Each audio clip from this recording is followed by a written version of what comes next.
कैसे हैं ट्रेडर्स। एक टॉपिक पे मुझे वीडियो बनाने का कहा गया है और ये बड़ा इंपॉर्टेंट टॉपिक है कि आज अगर मैं दोबारा ज़ीरो से स्टार्ट मुझे ट्रेडिंग करनी पड़े तो मैं कौन सी वो चीज़ें हैं जो करूँगा और कौन सी वो गलतियाँ हैं जो मैं नहीं करूँगा। मैं तो अपने 5 साल मुझे हो गए हैं ट्रेडिंग में, अब अपने टाइम को वापस रिवर्स नहीं कर सकता, लेकिन मेरे ख्याल में ये वीडियो जो नए ट्रेडर्स हैं उनके लिए काफ़ी हेल्पफुल साबित होगी। और अगर वो इन चीज़ों को फॉलो कर सकें जो कि मैं बताने जा रहा हूं, तो उनकी जो सक्सेस जर्नी है, उनकी जो सक्सेस है वो जल्दी आ सकती है ट्रेडिंग के अंदर, और उनको इतना लंबा टाइम नहीं लगेगा जो कि मुझे लगा या कई और लोगों को लगता है। सबसे पहले जो मैं काम करूँगा वो तो ये होगा जी कि मैं एक या दो पेयर सिर्फ ट्रेड करूँगा सेलेक्ट करके। ये नहीं कि सारे के सारे पेयर्स ट्रेड किए जा रहा हूँ। एक से दो पेयर्स मैं सेलेक्ट करूँगा ताकि उनकी मूवमेंट्स मुझे समझ आ सकें, उनको स्टडी करूँगा। और दूसरी इंपॉर्टेंट बात यह है कि उनको मैं दो अलग अलग अकाउंट बना के, चाहे छोटे हों या बड़े, अलग अलग ट्रेड करूँगा। एक ही अकाउंट पे दोनों को ट्रेड नहीं करूँगा ताकि मेरे सामने एक प्रॉपर एक उनका रिज़ल्ट आ सके मेरे सामने कि किसके अंदर मेरा क्या रिज़ल्ट है, किसके अंदर मैं क्या गलतियां कर रहा हूं, और ताकि उसको मैं फिर जिसमें मैं ज़्यादा कामयाब हूं उसको ही लेके मैं आगे चलूं, दूसरे को मैं करना ट्रेडिंग स्टॉप भी कर सकता हूं। उसके अलावा एक इम्पॉर्टेंट दूसरी अहम तरीन बात, मैं विड्रॉवल ज़रूर करूंगा अगर मैं प्रॉफिट बनाऊंगा तो। साथ साथ स्टार्ट में मैंने ऐसा भी किया कि $1000 का अकाउंट मसलन अगर स्टार्ट किया है तो उस वक्त तक मैंने फैसला किया कि विड्रॉवल नहीं करना जब तक मैं इसको 10,000 पे नहीं ले जाता। 7-7 8-8 हज़ार पे ले जाके भी मैंने अकाउंट को ब्लॉक कर दिया है, एक धेला निकाले बगैर वापस। अब आप खुद सोचें कि अगर मैंने विड्रा भी किया हुआ होता 5-6 हज़ार, तो मेरा जो जो जो जो रिज़ल्ट है वो क्या होना था। तो मैं अब साथ साथ विड्रा भी करूंगा और साथ साथ थोड़ा थोड़ा अकाउंट को ग्रो भी करूंगा अगर मुझे दोबारा मौका मिल जाए तो। Withdrawal is a must. उसके अलावा मैं ओवर ट्रेडिंग नहीं करूँगा, सारा दिन चार्ट्स के ऊपर बैठ के 10-10 मैंने स्टार्ट शुरू में एक बार मुझे अभी तक याद है मेरी एक ही टाइम पे 58 ट्रेड्स खुली हुई थी।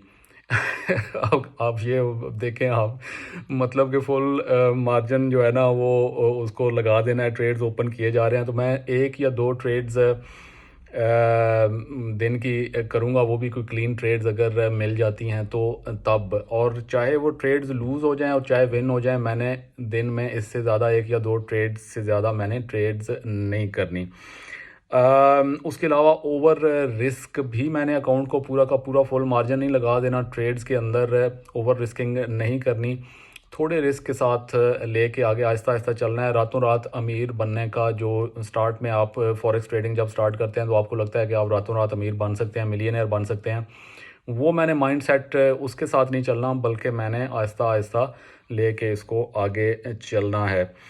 और स्ट्रेटजी, चौथा पॉइंट ये है कि स्ट्रेटजी से स्ट्रेटजी की तरफ मैंने जंप नहीं करना। कोई एक स्ट्रेटजी जो भी पकड़ ली, किसी ने कोई बताई, कोई यूट्यूब पे देखी, उसको ऊपर चल प्रैक्टिस करते जाना है, करते जाना है, करते जाना है, उसको मास्टर करना है। ये नहीं कि एक महीना एक स्ट्रेटजी के अंदर कामयाबी हुई है, उसके बाद एक हफ्ता अगर उसमें थोड़े लॉस आ गए हैं तो उसको छोड़ के तो दूसरी स्ट्रेटजी के ऊपर जंप।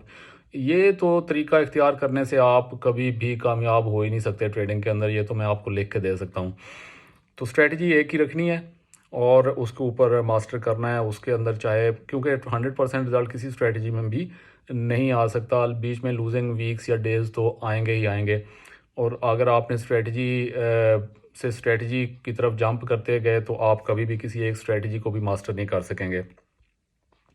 उसके बाद नेक्स्ट पॉइंट ये है जी कि रिस्क को मैंने मैनेज करके चलना है, स्टॉप लॉस मस्ट यूज़ करना है। स्टार्ट में मैंने कई बार ऐसे भी किया कि ओपन ट्रेड्स खोल दी कि ठीक है बस स्टॉप लॉस है ही नहीं, कभी जा रही हैं दूसरी तरफ तो कभी ना कभी तो वापस आएंगी ना। वो वापस तो कभी आ भी जाती थी, लेकिन अक्सर औकात तो अकाउंट ही उड़ जाता था। तो एक तो जो स्टॉप लॉस है वो मस्ट करना है, मस्ट यूज़ करना है, रिस्क मैनेजमेंट करनी है, लॉसेस को स्मॉल रखने की कोशिश करनी है, और अपनी जो विनर्स हैं उनको बड़ा रखने की ट्राई करनी है। और छोटे लॉट साइज़ के साथ मैं अगर मैंने अब स्टार्ट करना पड़ जाए तो मैं चलने की कोशिश करूँगा। और रिवेंज ट्रेडिंग मैंने नहीं करनी। इस चीज़ को काबू करने में मुझे बहुत ज़्यादा टाइम लग गया था। अगर आप ये शुरू में ही काबू कर लें, रिवेंज ट्रेडिंग, यानी जब आप ट्रेड कोई लूज़ करते हैं, हो सकता है 10 ट्रेड्स विन करने के बाद एक ट्रेड कोई छोटी सी भी लूज़ हो जाए, वो बर्दाश्त ही नहीं होती थी। गुस्सा जिस्म के अंदर जो है ना, वो बिल्कुल यानी ब्लड प्रेशर किधर का किधर चला है कि ये हो कैसे गया, कैसे। उसको तो मैंने अभी वापस जो है ना विन करके छोड़ना है, और फिर जो लॉट साइजेस बड़े लगा के और नीचे खड्डे के अंदर धंसते चलिए, ये सारी चीज़ें मैंने ना स्टार्ट में की हैं। तो ये मुझे ऐसे लगता है कि अगर मुझे दोबारा स्टार्ट करना पड़ जाए, ज़ाहिर है कि इस तरह तो होता नहीं है, तो मैं ये सारी गलतियां नहीं करूँगा। उम्मीद है कि आप जो नए ट्रेडर्स हैं, वो अगर इन जो मैंने 6 7 8 पॉइंट्स बताए हैं, इनको अगर अभी से इनको कंट्रोल कर लें, इनको मास्टर कर लें, तो आप यकीन करेंगे कि मुझे तो सालों लग गए थे सक्सेस की तरफ जाने के लिए। आप महीनों के अंदर सक्सेस की तरफ जा सकते हैं। ट्रेडर्स, अपना ख्याल रखिएगा। Thank you.